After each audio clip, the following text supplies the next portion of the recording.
مش هيكسبوا غير كده وبالطريقه دي. هما فرق شمال افريقيا كده والمغاربه كده، لو ما كسبوش بالحكام ما كسبوكش بالحكام مش هيعرفوا يكسبوك في الملعب، ان هما في الحقيقه nothing. ده كلام ياسر ابراهيم ما بين الشوطين اثناء دخوله غرف خلع الملابس. لحد امتى هتفضل المهازل لا يعني بجد بقيتوا مقرفين.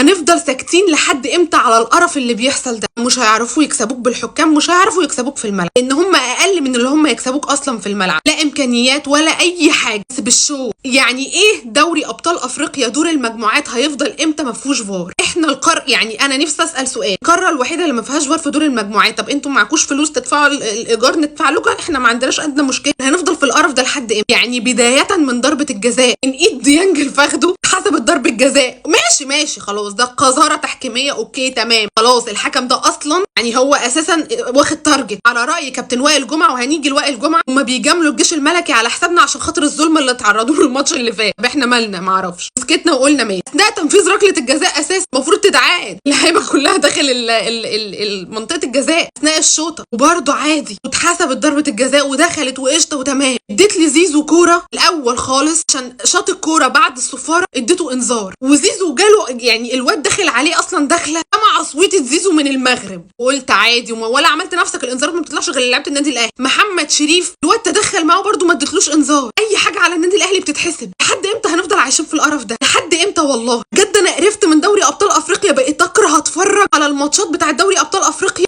عشان خاطر بسبب الحكام، ويقول لك اصل النادي الاهلي بيكسب بالحكام. بالله عليكم نفسي اعرف مين صاحب المقوله دي. يعني احنا بصوا نهائي الوداد 2017 كسبونا بالحكام مع موسيماني لما عملوا المؤامره ولعبوا النهائي في المغرب، مع ان المفروض يبقى في ارض موحده، كسبونا بالحكام. بعت الاهلي للعداله التحكيميه في نهائي كازابلانكا، نهائي الاهلي والوداد، عشان الحكم محترم. شفتوا كسبنا ازاي؟ عدلنا وكسبنا. والتحكيم ما دخلش مع المغرب في المباراه، مش هيعرفوا يكسبوه، اقسم بالله ما يعرفوا يكسبوه. ما يعتمدوا على الشو، يعتمدوا على التحكيم، يعتمدوا على القذاره بتاعت الجمهور والقرف اللي بيحصل لهم. والله العظيم ان يعرفوا يكسبوه كرويا استحاله تلاقي اي فريق في المغرب يعرف يكسبك كرويا. بالتحكيم لا ما فيش، لكن يمكرون ويمكر الله والله خير الماكرين. كنا بنلعب 12 لعيب بالحكم، والاهلي تعادل، وفخوره بالنادي الاهلي واداء النادي الاهلي برغم كل القرف اللي اتعرض. مش بيعجبني قد الناس اللي تقول لك اصل النادي الاهلي بيكسب بالحكام. نفسي حكام دوري ابطال افريقيا ينضفوا، ونفسي القاره دي تنضف، نفسي نلعب كره نظيف. عارفين انا ما عنديش مشكله ان الفريق اللي قدامي يكسبني كرويا تكتيكيا ويبقى احسن مني ويكسبني بشرف، والله العظيم اقسم بالله اقول له اطلع اقول بالفم المليان الف مليون مبروك واحنا ما نستاهلش ان احنا نكسب. لكن بالقرف ده حقيقي تفضل القاره دي بحكامها. كل الكلام